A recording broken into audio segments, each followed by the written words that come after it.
کے سلسلے میں دبئی جانے کا اتفاق ہوا تو ایسا لگا کہ میں کسی اور ہی دنیا میں آ گیا ہوں۔ میں یورپ کے ایک ترقی یافتہ ملک سویڈن میں سکونت پذیر ہوں، مگر دبئی کی ترقی کے سامنے یورپ کی ترقی مانند پڑتی دکھائی دی۔ میں دعوے سے یہ بات کہہ سکتا ہوں کہ اتنے کم وقت میں اتنی زبردست ترقی منصوبہ بندی شاید تو کیا یقیناً مغربی ممالک بھی نہیں کر پائے ہوں گے کہ جتنی جلدی دبئی نے اپنی مملکت منصوبوں کو عملی جامہ پہنا کے تیزی سے ترقی کر لی۔ آسمانوں سے چھوتی عمارتیں، کاروبار، سہولیات، سرمایہ کاری کے مواقع، روزگار کی تلاش میں تیسری دنیا کے تقریباً تمام ممالک کے باشندے جنہیں دبئی نے کسی ماں کی طرح اپنی آغوش میں لے رکھا ہے۔ سیاست کے دلدہ پوری دنیا سے آنے والے سیاحوں کے لیے دلچسپی کے تمام لوازمات، غرض یہ کہ سادہ لفظوں میں دبئی میں سب کے لیے سب کچھ دیکھنے اور تجربہ کرنے کے بعد ایک عجیب سے احساس نے جنم لیا۔ وہ یہ تھا کہ کیا کبھی میں اپنی زندگی میں اپنے پیارے ملک پاکستان کو بھی اتنی رفتار کے ساتھ اسی طرح ترقی کرتے دیکھ سکوں گا یا نہیں؟ دل نے کہا ہاں ضرور دیکھ سکتا ہوں، مگر اس کی صرف ایک ہی صورت ہے، اور صورت کیا ہے آئیے جانتے ہیں۔ انگریزی کی ایک کہاوت ہے، اگر ساری زندگی وہی کرتے رہو گے جو ساری زندگی کرتے آئے ہو تو وہی ملے گا جو ساری زندگی ملتا رہا ہے۔ پچھلے 75 سالوں سے ہر نئی آنے والی حکومت نے ملک پاکستان میں وہی 2+2=4 والی پالیسیوں کو اپنایا جو ان کے آنے سے پہلے والی حکومتیں کرتی آئی ہیں۔ تو امپورٹ بند کر دیں، ڈالر کو اپنے کنٹرول میں لے لیں، مسئلہ حل ہو جائے گا۔ ملک میں بین الاقوامی کمپنیاں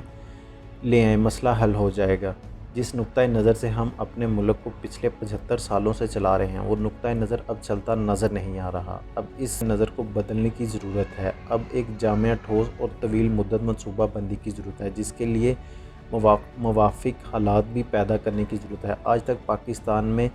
تھنک ٹینک کا قیام ممکن نہیں ہو سکا کہ جو طویل مدتی منصوبوں کی بنیاد رکھ سکتا۔ اس کی ایک بڑی وجہ اداروں کی سیاست میں مداخلت بھی ہے، جن کے ذمہ داران اور سیاستدان دونوں ہی ہیں۔ نہ ہی شہری حکومتوں کا قیام وجود میں آ سکا ہے، جو کہ کسی بھی ملک کی ترقی کے لیے انتہائی ضروری ہوتا ہے، بلکہ جس کے بغیر کسی بھی ملک کی ترقی ممکن ہی نہیں۔ سادہ الفاظ میں ایک حقیقی اور مخلص سیاست قیادت کا فقدان ہے، جو سنجیدگی سے مل کر عوام کی فلاح و بہبود کے لیے ان مسائل کے حل کر سکتے ہیں اور مستقبل کی منصوبہ بندی کر کے، جیسے کہ خلیجی ممالک کے سربراہان نے مل بیٹھ کر کی ہے۔ جیسے ہی ان کو یہ احساس ہوا کہ مغربی ممالک تیل سے اپنا انحصار ختم کر کے بجلی سے چلنے والی گاڑیوں کو پیٹرول سے چلنے والی گاڑیوں کے متبادل کے طور پر متعارف کروانے کی منصوبہ بندی کر رہے ہیں، تو فوراً تمام خلیجی ممالک کے سربراہان نے سوچ میں فرق ہونے کے باوجود سر جوڑ لیے اور اپنی آمدن کے لیے، عوام کی فلاح و بہبود کے لیے تیل پر انحصار کرنے کی بجائے سرمایہ کاری کے ایسے منصوبے متعارف کروانے کی منصوبہ بندی کی کہ عقل و دنگ رہ جاتی ہے کہ ملک پاکستان جو ہر طرح کے قدرتی وسائل سے مالا مال ہے، جس کے پاس گوادر جیسی پورٹ موجود ہے، جس کے پاس سی پیک جیسا گیم چینجر منصوبہ موجود ہے، کیونکہ ترقی نہیں کر پا رہا، کیوں ہم کو بھکاریوں کی طرح پوری دنیا میں کشکول لیے پھر رہے ہیں؟ اس کی صرف اور صرف 2 وجوہات ہیں، اور وہ یہ ہیں: اداروں کی سیاسی مداخلت اور بدلے کی سیاست۔ جب کوئی پارٹی اداروں کی پشت پناہی پہ آتی ہے تو اقتدار میں آ جاتی ہے، تو اسی وقت اپوزیشن کو ہر طرح سے نشانہ بنایا جاتا ہے، بدلے کی سیاست کو فروغ دیا جاتا ہے، اور در حقیقت عوام اس بدلے کی سیاست کا نشانہ بن رہی ہوتی ہے۔ پھر جب وقت بدلتا ہے، اپوزیشن کسی طرح سے اداروں کو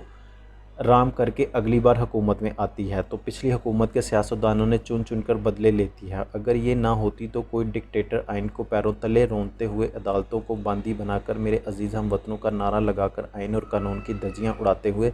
جو دل میں آئے وہ کرتا ہے۔ عوام تو بس اس کہانی کی محض مظلوم تماشائی ہے کہ کردار میں نظر آتے ہیں۔ ان سب عوام کی وجہ سے آج ملک اس نہج تہج پر پہنچ چکا ہے کہ ایک طرف شدید اندرونی سیاسی کشمکش چل رہی ہے اور دوسری طرف بیرونی دباؤ بھی ڈالا جا رہا ہے۔ کچھ طاقتوں کے ایما پر ملک کو سیاسی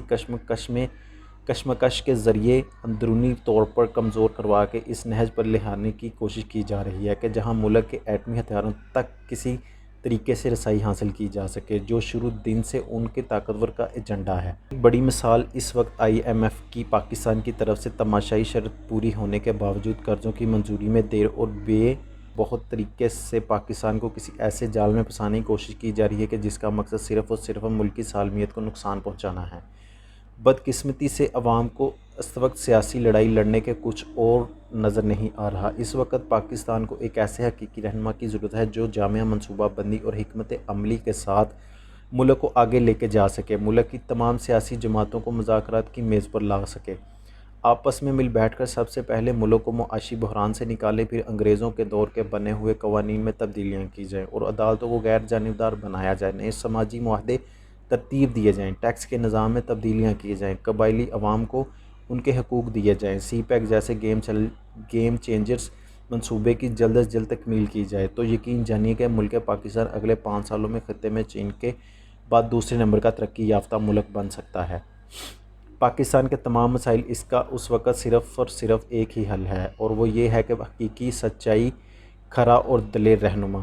اس سلسلے میں عوام کو کیا کرنے کی ضرورت ہے؟ عوام کو بجائے اس کے کہ اللہ کرے عمران آ جائے، اللہ کرے نواز شریف آ جائے، اللہ کرے شہباز شریف آ جائے کی بجائے یہ دعا کرنی چاہیے کہ یا الہی ہمارے ملک کو ایک ایسی حقیقی سچا، کھرا اور دلیر رہنما عطا فرما جو ہمارے اور ملک کے حق میں بہتر ہو۔ آمین ثم آمین۔